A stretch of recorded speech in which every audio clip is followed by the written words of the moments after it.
Good afternoon.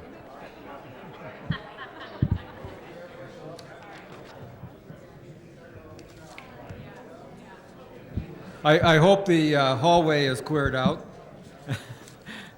or at least everybody that's coming in is here. We're missing one panelist who's getting a secret slide. Which may remain a secret. It will remain a secret until it's shown. This is a panel about the experience with grassroots on Alaska lands.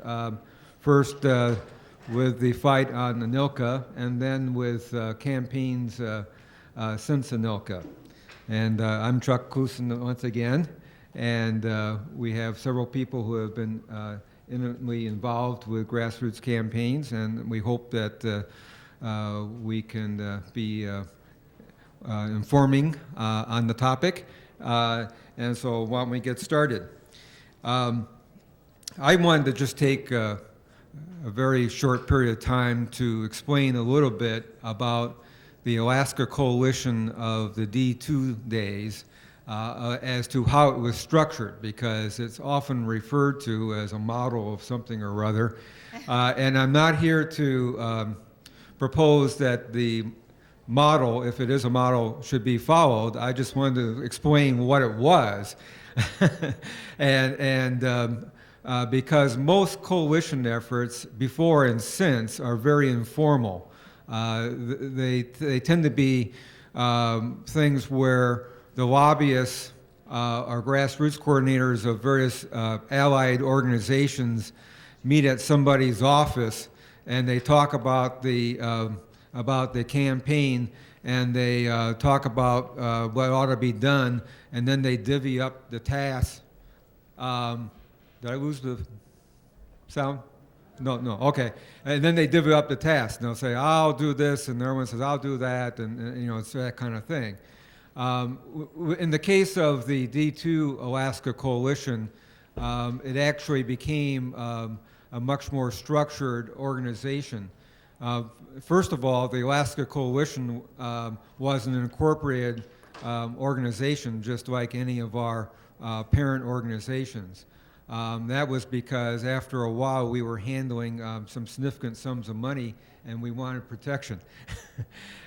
Second of all, we, as Doug was indicating this morning, we were the front line representing our parent organizations, and for one reason or another, we did receive a great deal of confidence from those organizations and from our respective bosses.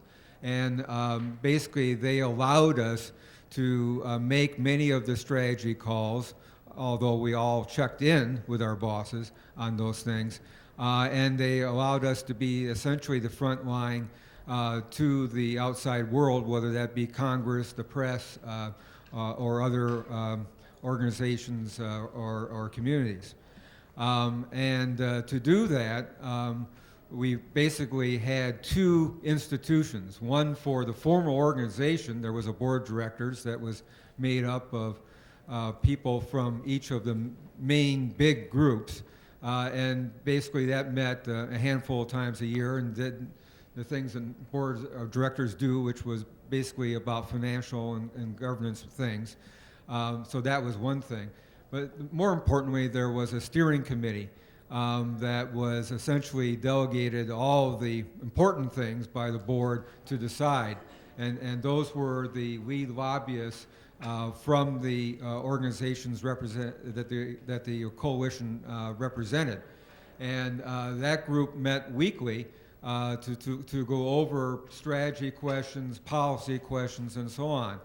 And when we got into the heat of the campaign, where things might happen more fast, we actually invented ways of being able to meet more quickly. In fact, during the time of the so-called backroom sessions on the Senate, we all carried beepers then.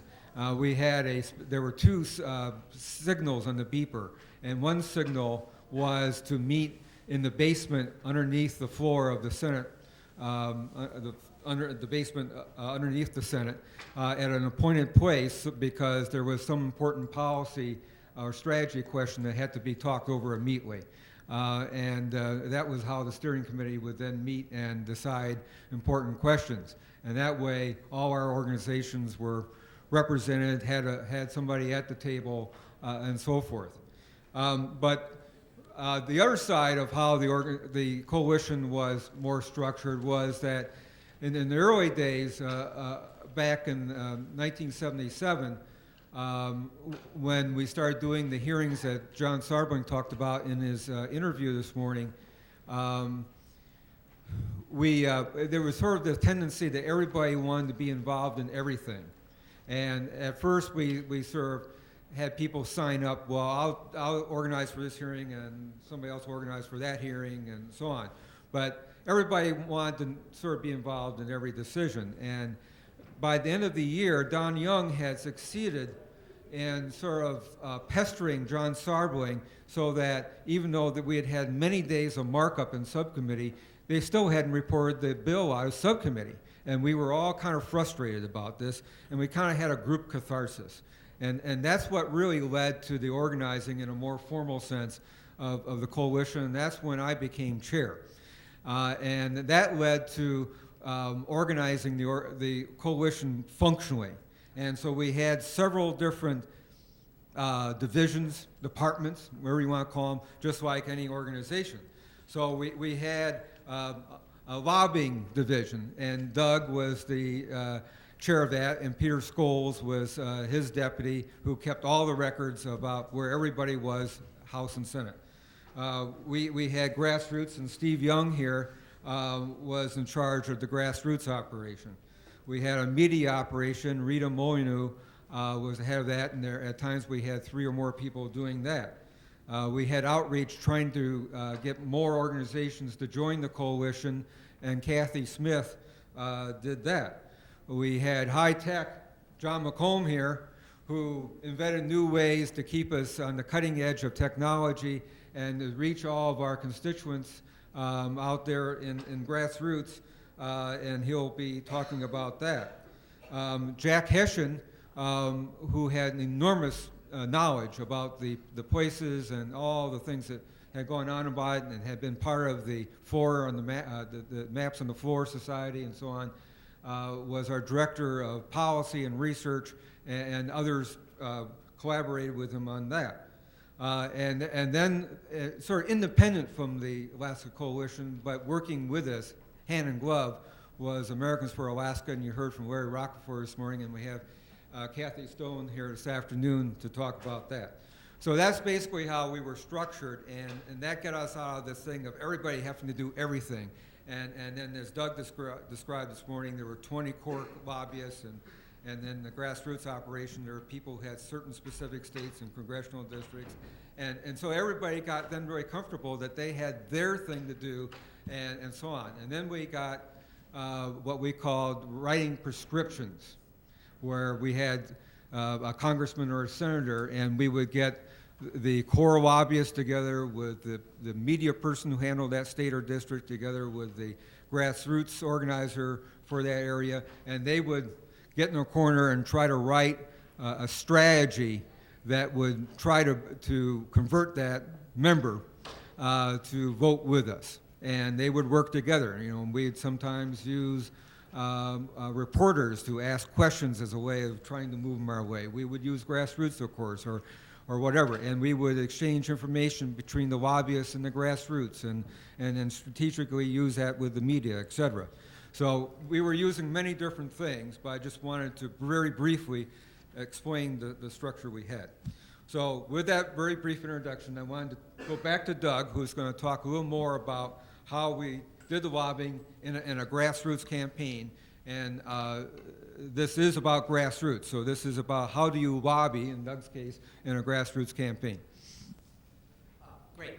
I want to first say that somebody said something to me this morning about the brains that were involved in all of this. And yes, we were a bunch of people who were selected by Chuck and others for a certain amount of brain power. But what we really had was brains that were wired together with no wires.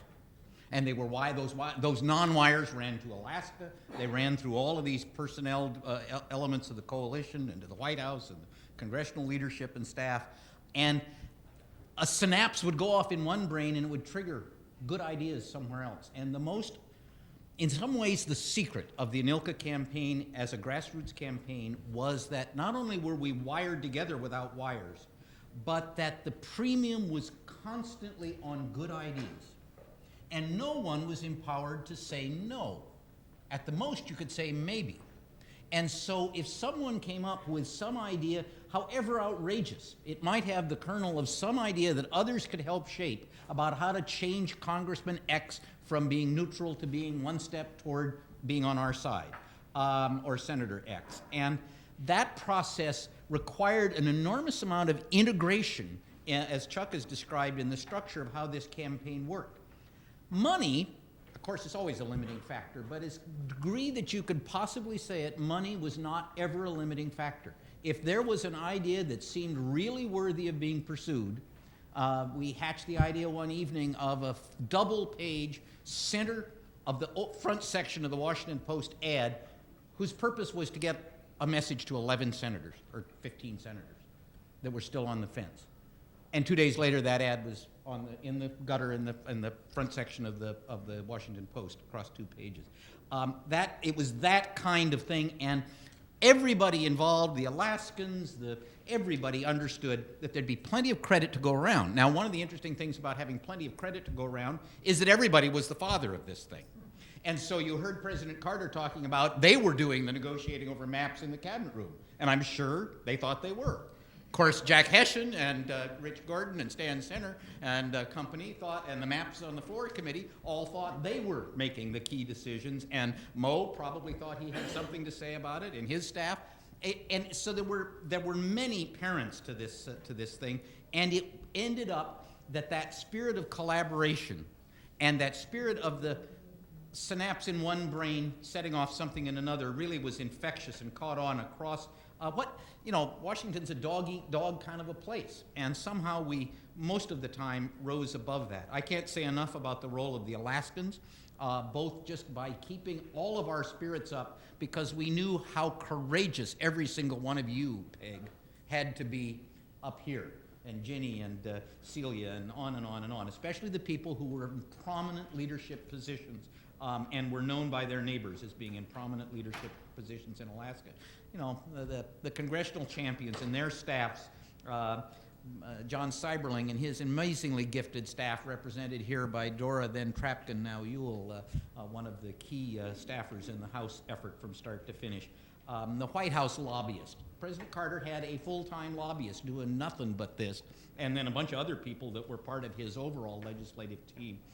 That lobbyist won a place in my affection at a meeting the morning after we lost Mo's bill in Mo's committee, and he called a rather urgent and rather tense meeting, and various people were offering excuses, and he said, well, I tell you what, I'm taking over here. None of you had to go in and tell the president we'd lost his bill. I was the one that had to do that, and he said, and you just saw him there at lunch, I was the one that had to go in there, and what I saw was all teeth, no smile. And that was a memorable moment. The kind of tight integration, the reason we can talk about the lobbying as part of a grassroots campaign is the lobbyist's role was really just to be listening at keyholes and schmoozing and hanging out and dating the receptionist, whatever it took to find out what was going on in the mind of every single member of the House and the Senate, and to convey that back. And John invented, this was pre-cell phone, pre-C-SPAN procedures of the House floor, everything. And so, as John will say, we were on the cutting edge of second-generation technology. One step behind the oil companies each step of the way. But we had a 3-part form, and the lobbyist would come out of an office and write down immediately what was said, who said it, what their impressions were, what they thought about it, and come back, and we would go through a debriefing process. No piece of information was accepted at face value. It was accepted, no piece of intelligence. It was only when we put it to the test, and Peter Scholes and I would give people the third degree. Did they really say this? Was it a receptionist or was it the congressman's wife? What's the degree of veracity? But that three-part form delivered the ultimate on that message into the hands. One part went to the media team, and one part went to the grassroots team. And so that very night that conversation had happened at 2 o'clock in the afternoon, the people in that congressman's district were being told by the grassroots organizers what had been said, what was going on, and the best ideas we could give them about what they ought to do later that night and starting the next morning to change that congressman's mind.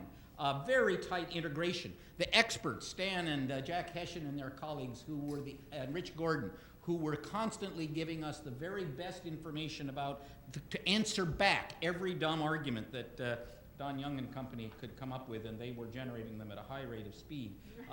The media team, the Americans for Alaska, the outreach to other organizations and to VIPs that Kathy will talk about. Terribly important, and this sense of the discipline about our information. The conveying in 1,000 ways, you could go in and say, this is the most important piece of legislation you'll ever vote on according to the National Environmental Movement. But if you send, no offense interns, if you send an intern with that message, the messenger conveys that you don't mean it. And that's why for one solid week, every CEO and many chairmen of the board of every national environmental organization did not go to their own offices. They went to Capitol Hill and they worked for us so that our lobbyists would pick up some last-minute rumor. The bill was coming to a vote momentarily, or an amendment.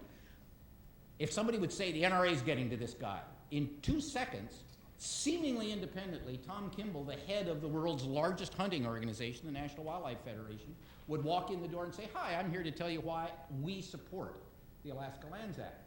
And it was conveying the message that this is, in fact, the most important priority for folks.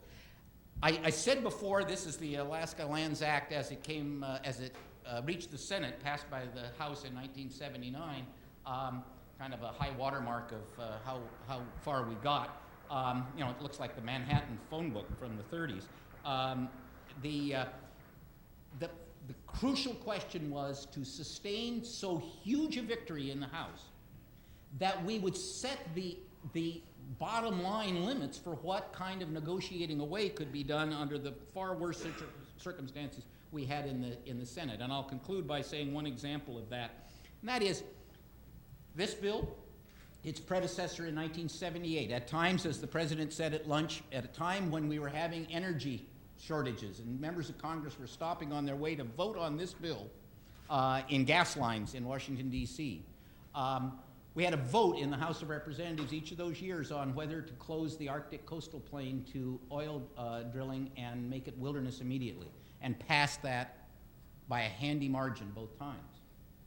That made it essentially impossible for the ultimate Senate bill to simply write off the Arctic coastal plain. And if you want to know, Cindy, why you have all that trouble today trying to keep the 1002 area from being drilled, it is at least the achievement of that step in this process that the burden is on them. They have to pass a law. That wasn't true before this act. They have to pass a law to get into that coastal plain, and they didn't before. We couldn't get all the way to wilderness, but we set the lower limit.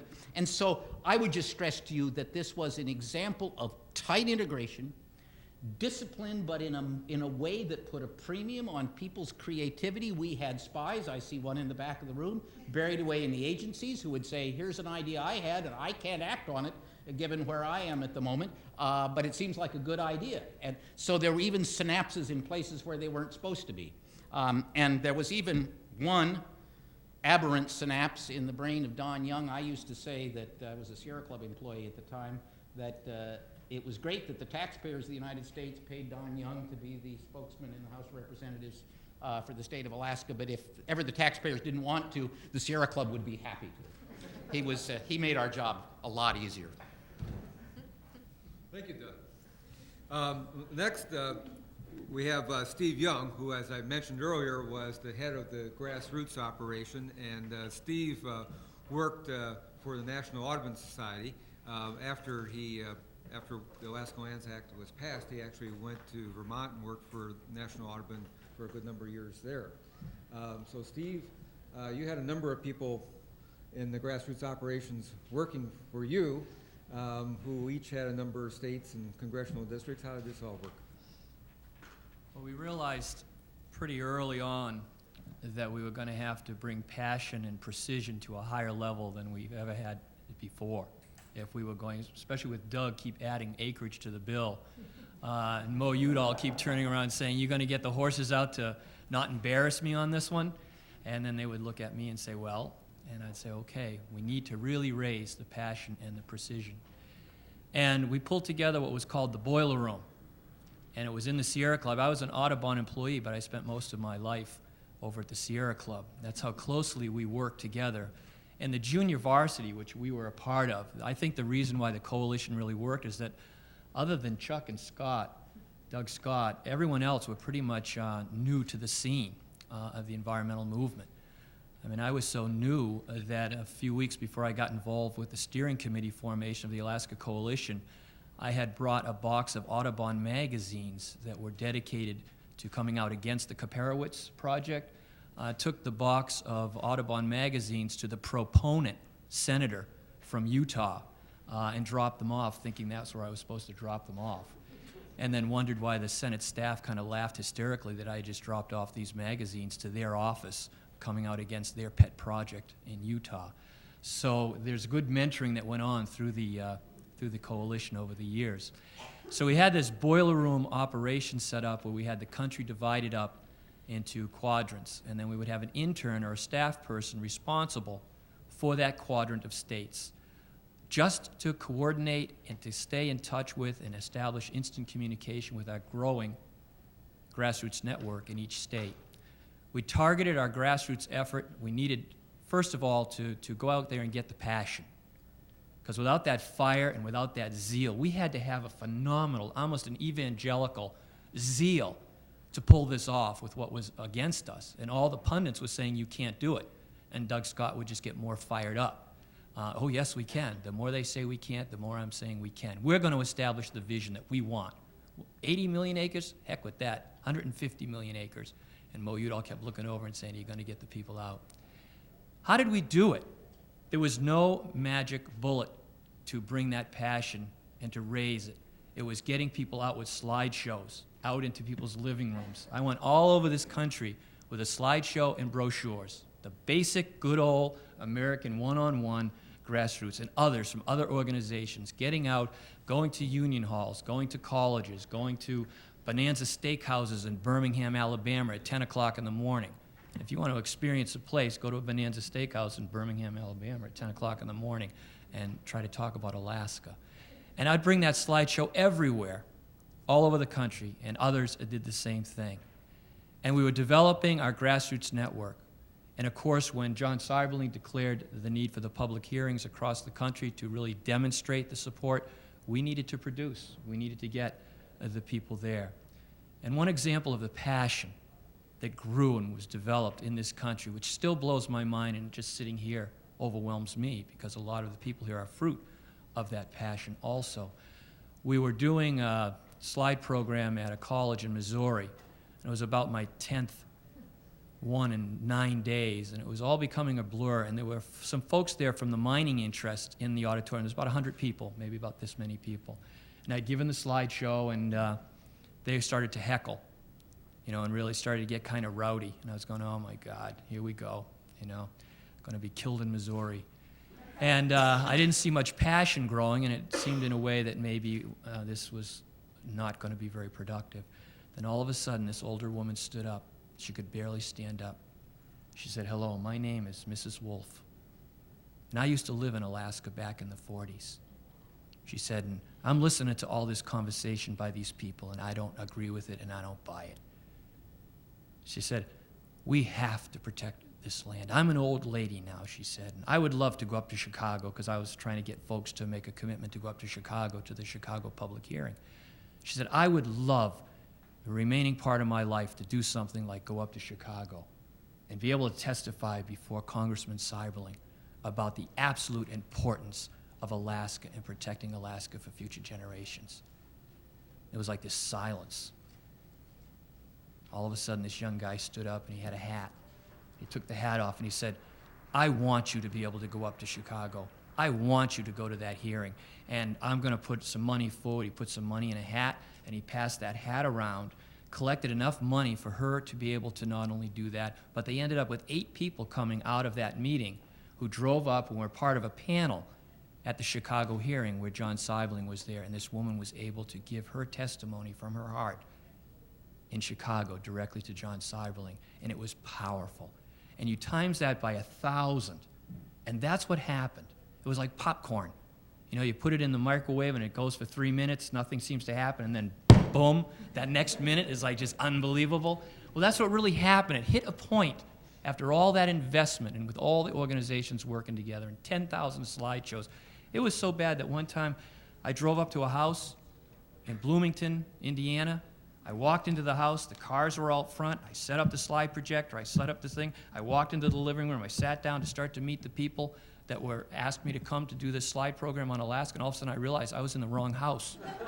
I had set the whole thing up, and it was like, I don't know, Junior League or something was meeting, and they didn't want to see me. And so what I did is I just finished drinking my whatever I was drinking and quietly packed everything up and snuck out the kitchen door before they realized who I was and went down the block about a half a mile and found the right house. Those kind of things, that kind of commitment from thousands and hundreds of people across the country brought the passion. But passion without precision doesn't work. And that's where Doug and where Chuck and others brought the precision of that lobbying with those pieces of information coming back and forth between the grassroots and the lobbyists. And I'll leave you with an example of how it worked to take with you. We were having a hearing, it was in the subcommittee, in the House Interior Committee. And we found out that a member of that subcommittee, Florio, the governor of, became the governor of New Jersey, was in the Congress at that time, had sold his vote or traded his vote on a mining amendment to Don Young. Now we found that out through the listening ear, and that got reported to me as a grassroots coordinator. I was on, was it the first or second floor of the Longworth office building. Florio's office was on the 5th floor. I went right to a phone. I called the coordinator at the boiler room who covered New Jersey. I walked very slowly up to the 5th floor of the Longworth office building. By the time I got into that office, the phones were already ringing from New Jersey, telling the staff people in Florio's office that their boss had sold out. They didn't even know that he had made this deal with Don Young. They had to go find out if indeed he did. And the staff guy that I knew there came walking by me saying, stop it, stop it, stop it, no more, no more, no more. And I said, well, until we hear that that deal isn't a deal anymore, we're not going to stop it. And in fact, he went, he found Florio. He said, the phone is ringing off the hook. This is incredible. They're saying you're a big sellout on this issue. And he reversed the vote. And Don Young got embarrassed at the committee meeting because he lost the vote that he thought he had, all within the matter of probably a half an hour from the time we had the information to the time that his phones were lighting up. So I think that's testimony to the precision that was put together, and with people really working together on a common goal. And you have that passion, which you have to invest, and then you have that precision, you can really do some amazing things. That's it. Great, great, Steve. Thank you. Next is Kathy Stone, who, as already mentioned this morning, was one of the co-coordinators of Americans for Alaska, and she's an attorney and has been the environmental director for the city of Boston, among other things. And wonder if you would outline some of the things that you were involved in. Good afternoon. I thought I would address 2 questions. One, what did Americans for Alaska do, and how is it relevant today? First of all, Larry Rockefeller, who is here, is the founder of Americans for Alaska, which could be renamed Unlikely Americans for Alaska, because although there was represented on the committee of 100, there were many people who had not traditionally been associated with environmental causes in the public mind, but who had spent their time and talents and become expert in their field. Using them as our co-lobbyists helped us gain access and also cover for our issues, or put another way, they became metaphors for the reasons why we wanted And when we were lobbying the Senate, we were trying to lobby for the Senate to pass the equivalent of H.R. 39. And so rather than go in with this piece of legislation and go through every bit of what we wanted, Larry organized an oil geologist who came with a map and a series of overlays, the map of Alaska, the overlay of the areas that were most likely to produce oil and gas and mineral wealth. The next level were the choices made by the natives, the native corporations, which highly correlated with resource allocation. The next level, as I recall, would be what H.R. 39 would protect and how it would protect it. And the last showed the Arctic Wildlife Refuge, which both had promise for oil and gas development and environmental protection. And as Larry amusingly always said to these people as we were looking for 115 million acres, he thought that was a good balance between conservation and economics. But he never described what the others, he described the conservation side, and I was always interested in seeing if he could come up with what it was balanced against, but we didn't do that. Sometimes we would always be accompanied by someone from the Alaska Coalition. Very often it was Chuck or Kathy Smith, and as alluded to, they in turn, whatever happened at the meetings would go back and record it to the database, and people would respond to what we have heard.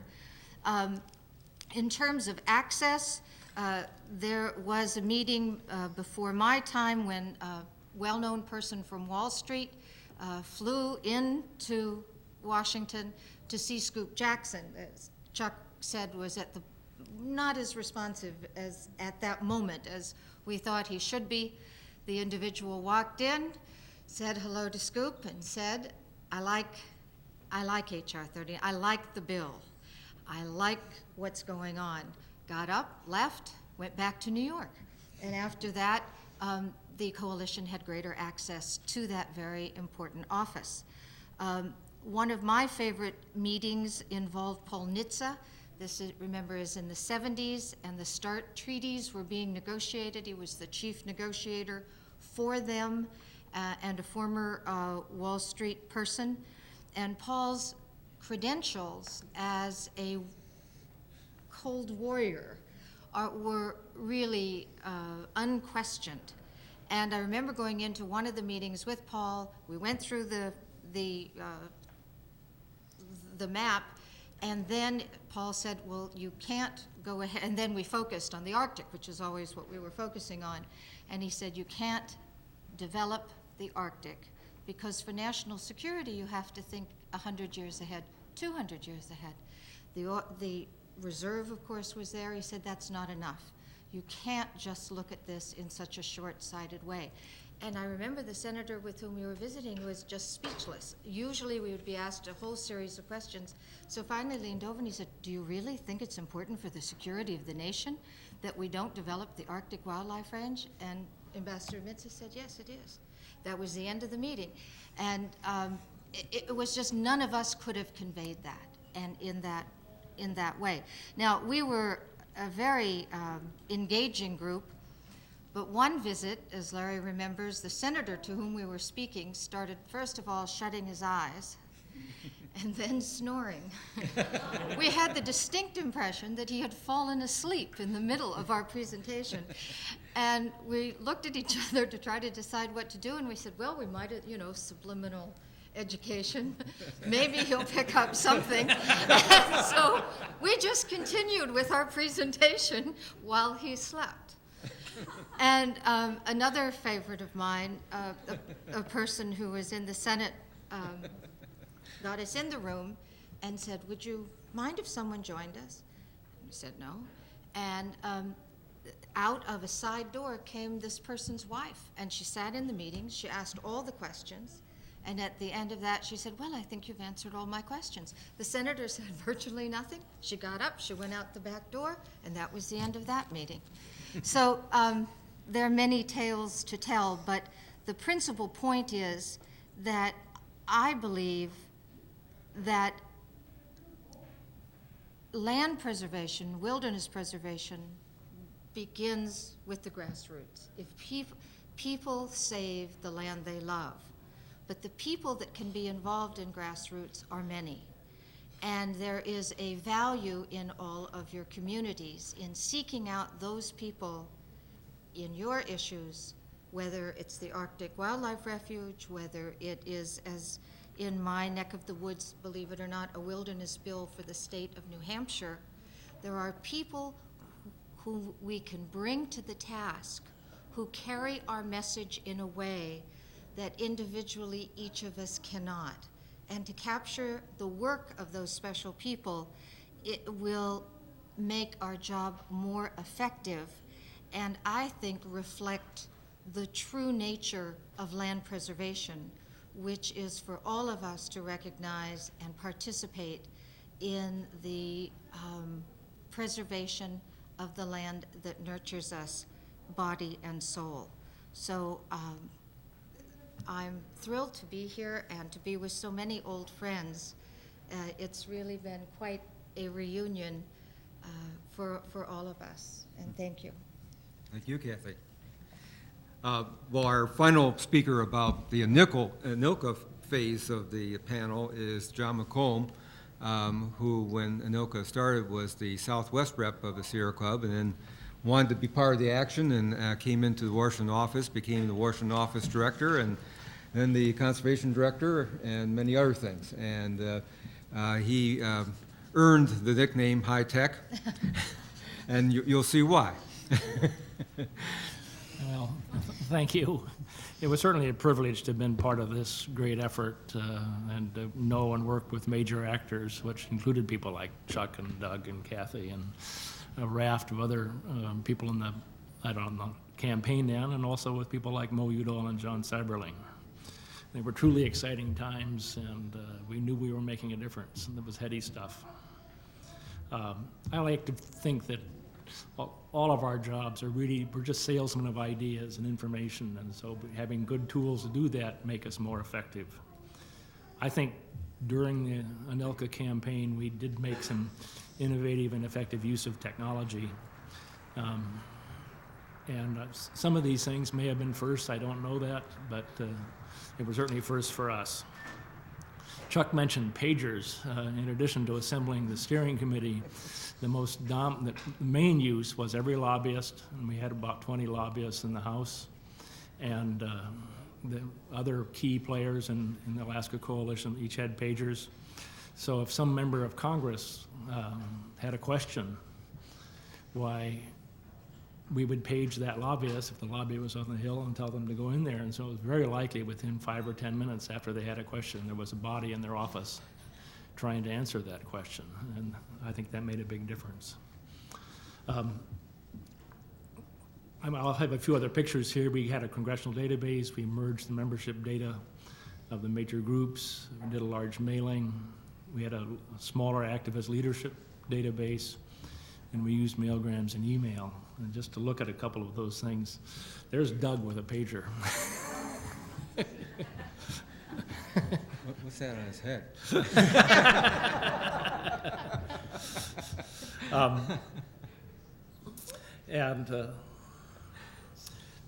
In the congressional database, this was an early computer, believe it or not. Actually, it was a terminal to a computer that was across Capitol Hill. We used it, amongst other things, for the congressional database. We tracked basic information about the members, who their staff people were, who was assigned lobbyist, our current assessment of how we thought they might vote. It may well have been when we invented the 1 through 5 rating system, where 1 is a good friend and 5 is an enemy. We had key votes and co-sponsorships and other information that was relevant to how they might vote. In the end, in the House, we were wrong on how only 4 members of Congress voted. We had also we had merged the membership files of every major environmental group into a single file, eliminating all the duplicates. And when the time came, before a crucial House vote, we did a first-class postal mailing that was targeted. There were several million names in the overall file, but we only mailed to about 1 million, and segmented so that the Audubon members got one that said Dear Audubon Member, and the Sierra Club members got one that said Dear Sierra Club Member, and this sort of thing. This, if you may or may not recognize it, is an Avery machine applying the mailing labels. Those yellow things down there on the right are in fact the first-class mailing on this subject. We had, with Steve Young's help, we developed this list which contained something like 70 or 80,000 activist names. These were the leaders and the key people also in another database. And we used that in the end to send a mailgram, which was a form of electronic communications where up until about 10 p.m. one evening, you could send this. It was transmitted by Western Union to the nearest post office and printed out and hopefully delivered. The vast majority of them were in fact delivered in the next day's mail. How much money did we spend that one night, John? We spent $50,000 that one night. That's why. And, and it really worked like gangbusters. There was one glitch, however, and I had neglected to tell the Sierra Club's controller that we were spending $50,000. And I think he lost it when the bill came in. We did have email, but it really wasn't very much use because there was nobody to email. We did use it a little bit between the Sierra Club headquarters and in San Francisco and the Sierra Club office in Washington, D.C. The rest of these pictures are pictures that I took behind the scenes during the Alaska Lands campaign. There are no pictures of wildlife or spectacular scenery in Alaska in this group. Virtually all of them are taken in Washington, D.C., and I'll run through them fairly rapidly. This is the only one that's outside of Washington, D.C. It was taken at the Denver field hearing in 1977.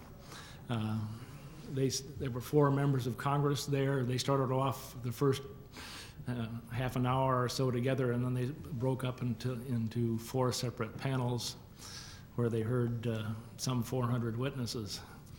In addition to John Seiberling sometimes being known as St. John, he was sometimes known as Iron Pants for his ability to sit through hearings that went on from dawn till dusk.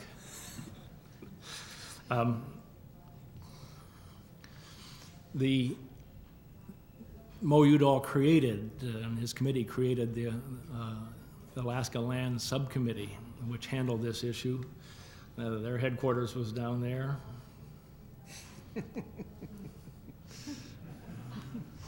And John Seiberling was chairman.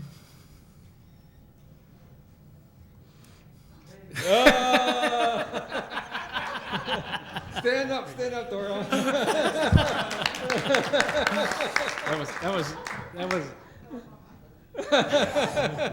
That was Dora, who was John Seiberling's. She ran the office.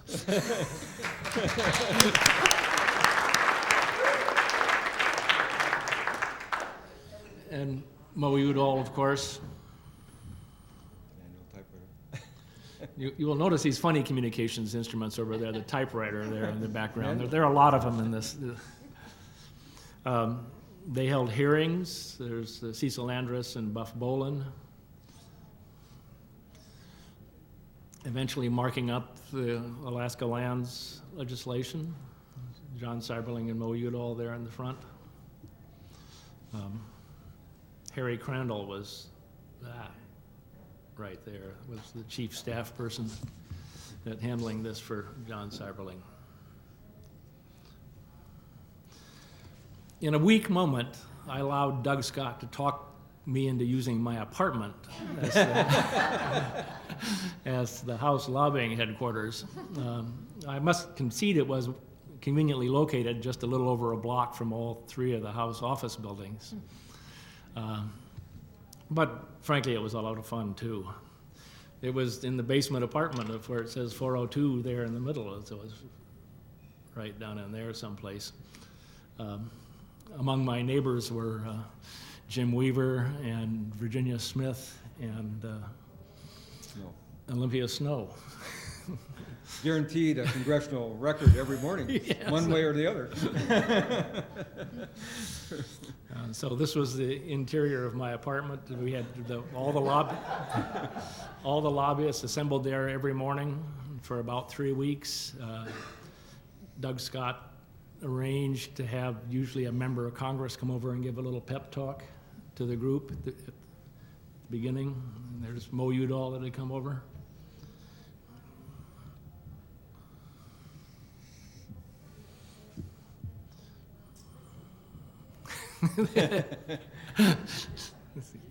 There's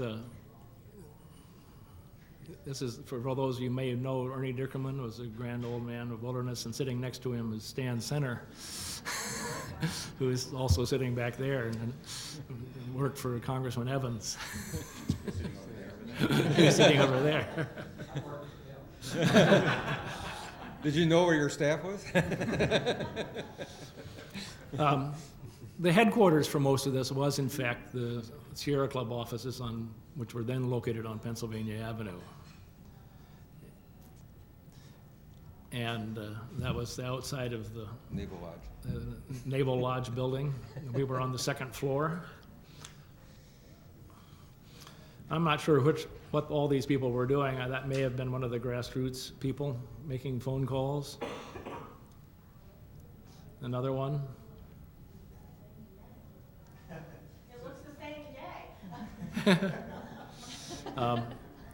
This was some of Steve Hineker's grassroots, Steve Young's grassroots people. Steve Hineker is the guy in the middle, in the ground. He's ripping up the grass out by the roots, isn't he? A larger assembly of some of the people that were working in the office.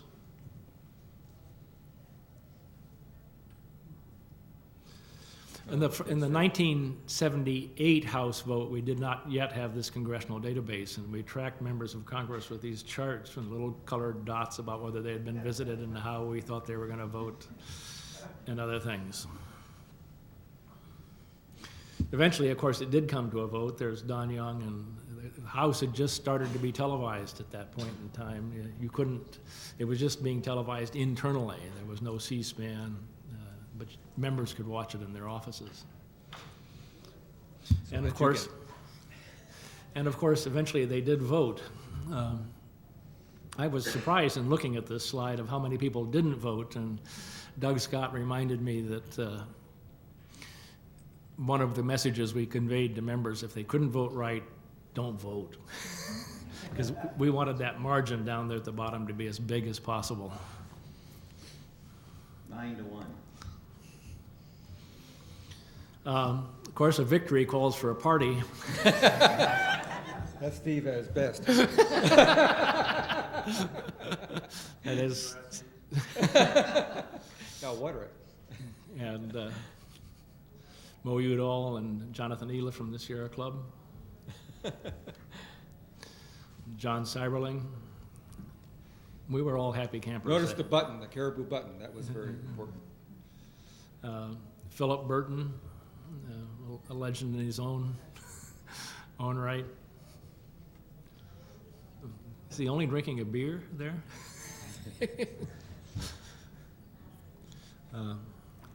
Jim Free, who was in the White House lobbying staff. When in 1979, the House lobbying headquarters was moved over to above the Hunan restaurant, if you're familiar with where. And there's Doug Scott briefing a bunch of people.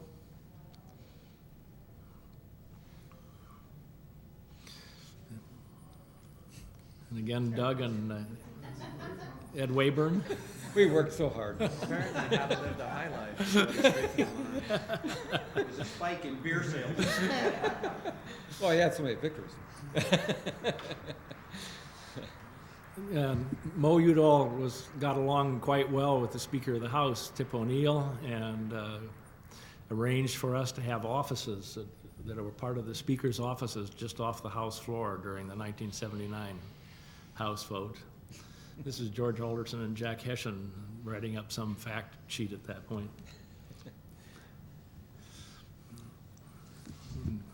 Doug Scott and Jonathan Ela, and you may recognize that fellow on the left there. That's Chuck. Oh. I can't see this. Cecil Andrus on the right, and Mo Udall, with a big cigar. Then I have a series of pictures taken of various other events along the way. This was the one where Jimmy Carter got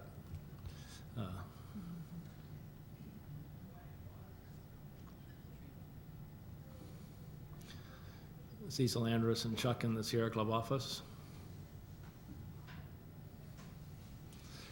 For those of you who know him, you won't recognize him, but that gentleman there on the left is Tim Mahoney.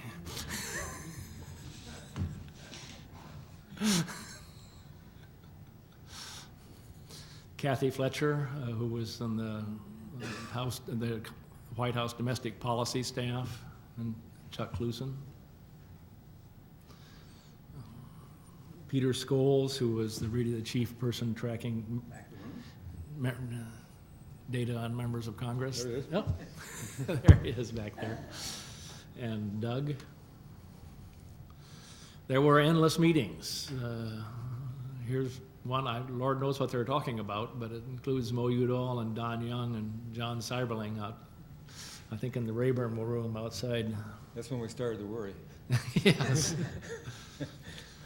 Most of the Senate action actually took place in the Capitol, and this was all mostly happening in 1980. But first, there were some hearings, and both Mo Udall and John Seiberling testified before the Senate Energy Committee. This was when the Energy Committee was marking up the legislation in a room just off the Senate floor. Eventually there was a vote.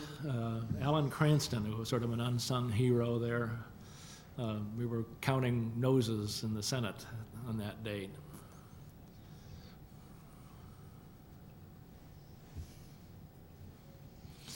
And then we started to really worry, because behind this door, why they were talking about what they might be able to pass and what they might not be able to pass. I think this picture was actually taken about midnight one night.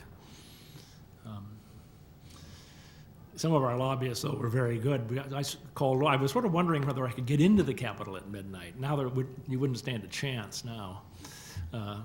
So I called over to one of the police guard stations at about midnight, expecting to ask the question about whether I could get in. Barbara Blake, one of our lobbyists, answered the phone.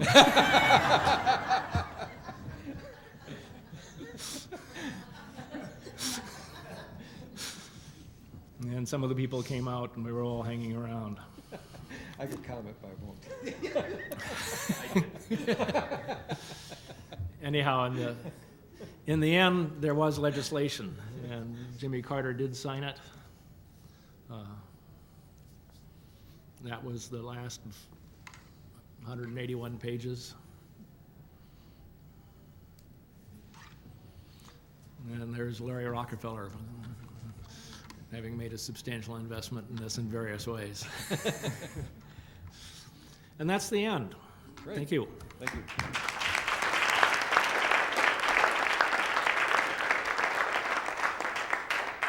Well, we're now going to shift to post-ANILCA, and we have two very able panelists, Cindy Shogun, who is the Executive Director of the Alaska Wilderness League, who's going to talk about the Arctic National Wildlife Refuge, and Dan Ritzman, who's been the Executive Director of the Alaska Coalition, who's going to talk about the Tongass, and they're going to do this together, and I'm not sure how this is going to work, but they tell me that that's what's going to happen, so. I don't think we're really sure how it's going to work either, but we're going to give it a we're going to give it the college Here goes try. our unrehearsed presentation. We want to bring you the latest tactics and strategies regarding protecting the Tongass and the Arctic National Forest, the Arctic National Wildlife Refuge, and the Tongass. You'll see from our tactics and our strategies that we have learned from the masters, and probably the most amazing similarity is the person then that brought the environmental community forward in technology continues to lead us in technology, and that's John McCone. So you won't see any pagers or anything in our slides. And I think you'll see a surprising amount of similarity across the board with the tactics and the plans and the actions. And we may have used airplanes and we may be really fond of dressing up as bears this time around, but it's really very much the same thing. I think everybody in this room is an activist. What you probably don't know is that there's 2 unwritten activist commandments. The first commandment is that activists across the world will do something very strenuous to protect Alaska's wild places. And that's pretty much a direct quote from Marty Muir, I think when she maybe testified in Denver. Commandment number 2 is we win, and we continue to win because of number 1. So we want to talk a little bit about how we're attempting to win now. Right. And just to talk a little bit about the Alaska Coalition and the growth of the coalition, it's still, Chuck and others talked about it being very formal and disciplined in Washington, D.C. It's still we're a very formal and disciplined coalition of groups working on this, and we meet weekly. Seems like we're on teleconferences daily to talk about these issues that are going on. But across the country, we've become a large, loose collaboration of organizations that range from sportsmen's groups in the middle of Nebraska to unions in Florida and across the Midwest that are all working together to protect Alaska's wild public lands. And the membership of the coalition has grown to nearly 900 organizations now across the country. So the first thing we do, which you'll see a lot of similarities, is we figure out who our targets are. Ultimate goal to win in Congress. So here's an example. We've taken these states and we sit down, and it's not just Dan and I, it's the whole coalition of folks, and you power map, or you figure out how are we going to get that member of Congress to do the right thing. And when you're having that exercise, you're trying to think of all the tools in the toolbox, whether it's activists, whether it's VIPs, visibility, who they know, who they don't know, what they like, all their hobbies, and you basically sit down and say, all right, how are we going to get this person to vote the right way? One tactic we use is we hire organizers. We have a team of organizers we've had as many as 15 organizers across the country in these key states that are recruiting activists, recruiting these organizations, getting them all working on the same page, targeting these members that the lobby team has identified for us. We go out into their states with slideshow tours, just like Steve was saying, talking about the importance of Alaska's wild lands, getting them fired up to write letters back to their congressional delegation, make phone calls, do all the activist. And then ideally during the slideshow, we'll identify, the organizers will help us set up the slideshow, and then we have sometimes paid but sometimes volunteer slideshow leaders. And for example, this February, I think we had 19 slideshows hitting 20 states. It was unbelievable. So at those slideshows, everybody, of course, takes an action, but what also we find is we'll find the people who really want to do more, they'll become very apparent at these slideshows. So then if your plan goes according to plan, we recruit that person to be a local leader, working with the organizer if there is one, and then ultimately creating a little mini Alaska coalition that can work on the Tongass or the Arctic at a moment's notice. And over the last 2 years, we've had over 14 activist workshops in these key states where we've brought leaders in the communities to a central location and spend the day talking about the importance of wild Alaska and what they can do in their area to fight for its protection and how they can work with their friends and neighbors and to get all on the same page and working as one big team.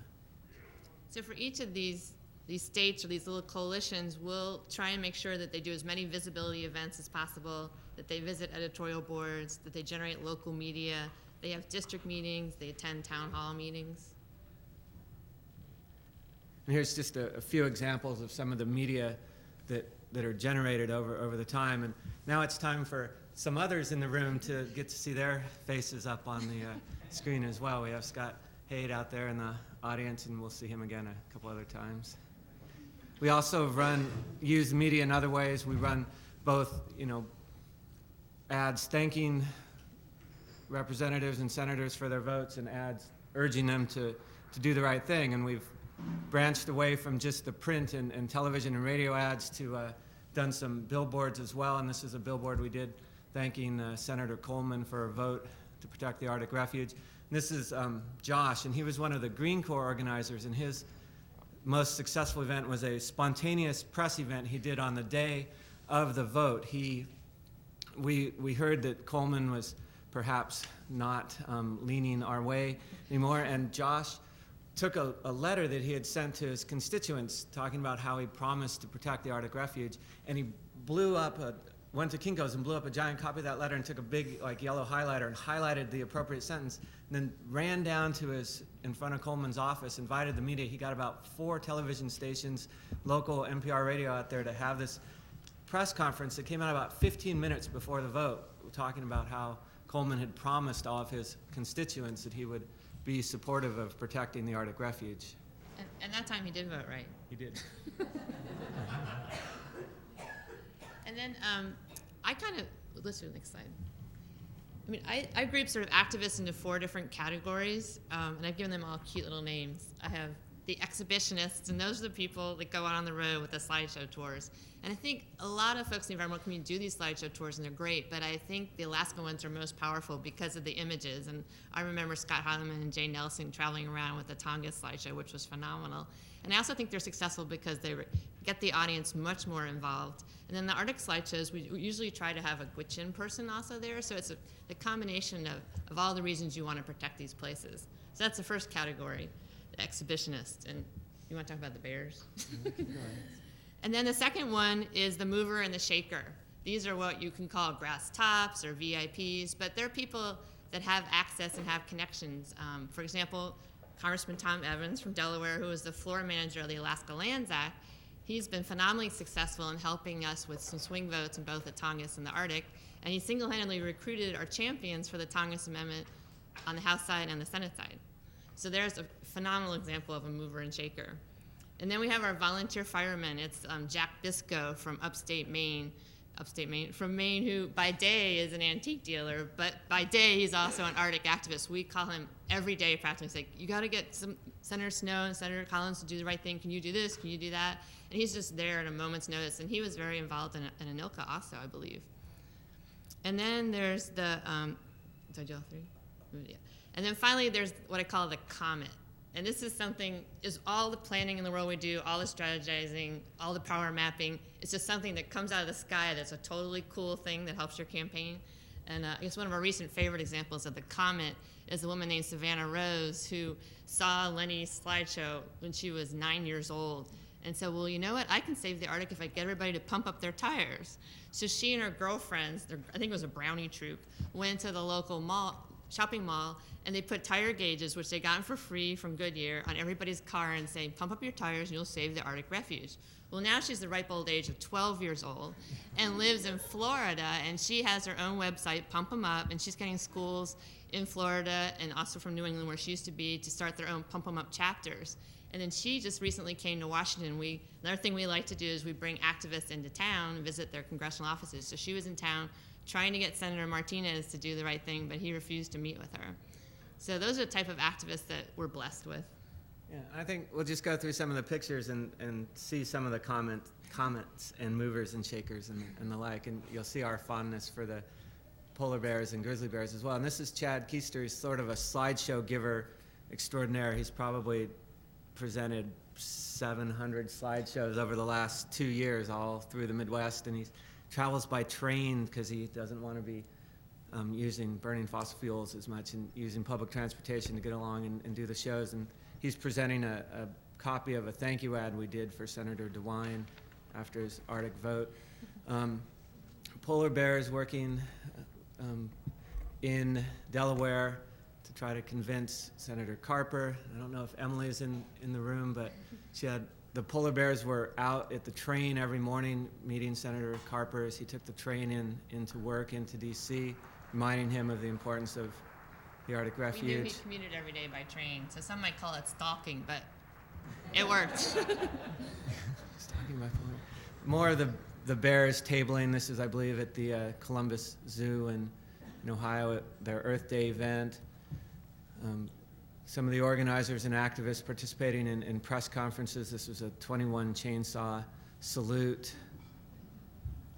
This is the use of the airplane, and unfortunately you probably can't see it, but this is Secretary of Interior Gail Norton down here talking about the 100th anniversary of the wildlife refuge system. And this up here is an airplane pulling a little banner that says, "Don't drill the Arctic National Wildlife Refuge," reminding Secretary of the Interior that it's her duty to protect the refuge It system circled around lands. for about an hour. I mean, both the airplane and the billboards are really great use of resources because they're much cheaper than paid ads. Highly recommend them. And continuing, just to bring folks along, I believe this is probably Shorin, who's talking about the Tongass National Forest, and Shorin's now the outreach director for the Alaska Coalition. So you can see you can start in the bear suit and you end up sort of telling the bear suits where to go. Yeah. I'm going back to wearing the bear suit. I think that's more fun. The bears also did a little participation, letting potential presidential candidates know how important it is to protect our wild public lands. I find the bears are almost as popular as babies. These are the bears with Senator Kerry's kids at one of the rallies. These are activists in Omaha, Nebraska, during I think President Bush was visiting Omaha to talk about energy policy or some such thing. There was a big turnout of activists. Again, and that's sort of the spontaneous turnout of folks to working to protect these wild places without any effort from organizers, but just people that care. And then these next two pictures are it's Representative Gilchrist and Representative DeFazio in the Arctic National Wildlife Refuge, getting a chance to visit firsthand this place that's so important to all of us. And then this is Andy Stern, who's the president of SEIU, also visiting the coastal point of the Arctic Refuge. Both the campaign to protect Tongass and Arctic have found it really helpful bringing members of Congress up to see the place because, ideally we would transport somehow magically everybody to these places and we know they would all vote the right way, and it's really, really been helpful. And then lastly, we talked about Savannah's Pump 'em Up, and that's spawned a series of Pump 'em Up events around the country that the organizers have used, and this is a flyer that they produced for that. And then that can segue into our big summer of activities. Yeah. Well, a couple weeks ago, we launched a sort of basically summer of Arctic activities, and there's a new website, and it's called Save Arctic, was it Arctic Refuge? I forgot what it is. Refuge Action. There you go. It took a long time to figure that out. So this summer we have lots of visibility events planned, including these wonderful rally vans that will instantaneously start rallies wherever they travel. And they're going to be traveling in the Midwest and the Northeast. Yep, for 2 months this summer, they'll be hitting state fairs and other gatherings, parades, any parking lots of Whole Food stores, wherever people gather. These vans can go, working with the organizers in those areas to turn out these spontaneous rallies and generate public pressure to protect this place. What we're all working for and aiming towards is there's going to be a monumental vote this September, perhaps October, for the Arctic, and we're going to need to win that vote, and we're going to need this summer for millions of people to tell all their members of Congress that they have to do the right thing regardless of their previous votes. So again, we're very, very targeted in certain states, but this is definitely a nationwide effort, and everybody in the country has to take action. And there are flyers on your tables about 5 actions you can take. Obvious ones: contact your member of Congress. You can sign up to be an Arctic Refuge rider. We think this vote will be in September, but just in case it happens in July, we want to sign people up, have them immediately come to Washington at a moment's notice, like Paul Revere. And then after all this summer of action, when people are even more energized and more motivated, and people have been wanting to do this for quite a while, is that we're basically going to march on Washington to save the Arctic. So on September 20th, we're going to hopefully have thousands of people in Washington, D.C., not only demonstrating and rallying in front of the Capitol building, but more importantly, marching into every congressional office. and urging those members to do the right thing. We're basically going to try and shut down the Capitol. So that's on September 20th, and I urge you all to come to town. And then you can host an event and obviously tell your friend. And then we have green bracelets here so you can raise your wrist for the refuge. They're right here. So that's where we are in the Arctic, and we need all your help. And you've been there before. I know you can be there again.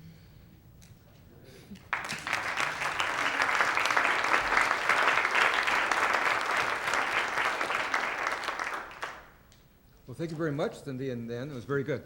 Our time is really up. I don't hear the other sessions stirring, so if there's any questions or comments, we will entertain them, but if there, feel free to go because we are past 3:45.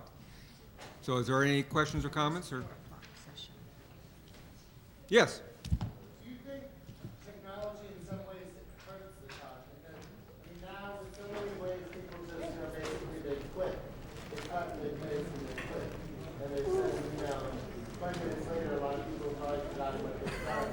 As opposed to actually getting a card, filling it out, putting a stamp on it, mailing it into the congressional representative. And a lot of people don't even know the address of it anymore. In some ways, I think that the technology hurts the cause.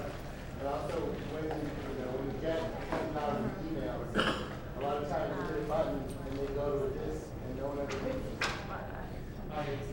Well, first of all, I agree with you, but I don't think this is a consequence of technology. I mean, when you communicate with a member of Congress, it's worth about as much as the effort you put into it. So in a different era, people might have signed a petition, which was roughly the equivalent of clicking on something now. And I try very hard to encourage people, whatever form they use for the communications, whether it's paper or email or something else, that they make it an individual communication and in fact, not make it possible for people to click on something, because I think that just is not worth very much. Well, I would just add that because of the anthrax scare, snail mail is greatly delayed getting to members of Congress still today.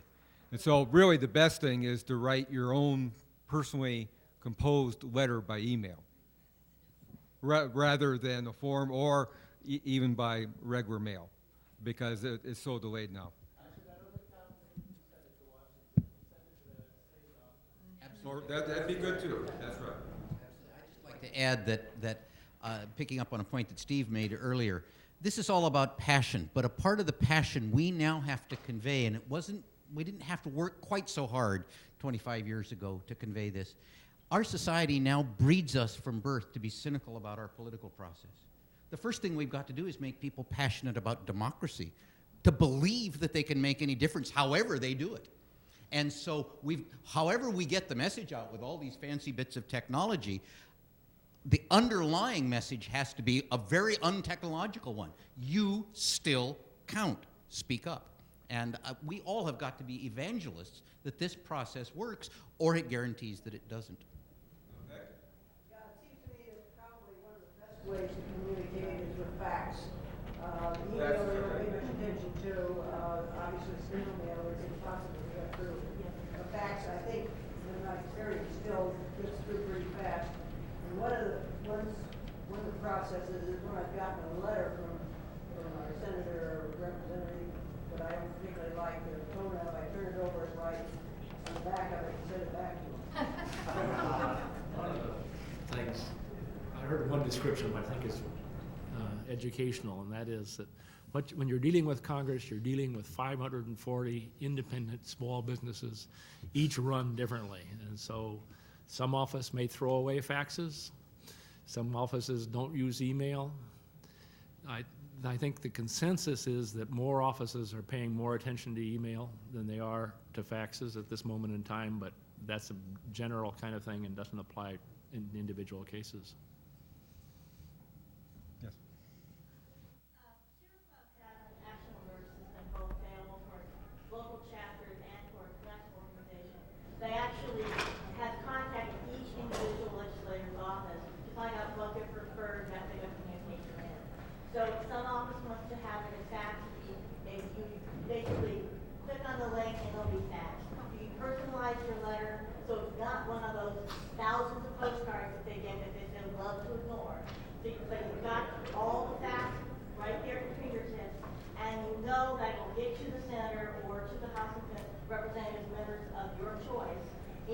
method that they prefer.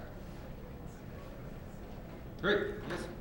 There's also, if you are going to write a letter, a handwritten letter is also very powerful, but if you put it, you make your own postcard. As long as you don't put it in an envelope, it doesn't get stopped by the anthrax checkers. So if it's a half sheet on a little bit thicker cardstock, you can write a letter and send it like a postcard and it goes directly through tubes. The inventing continues. This is Right. great. Right.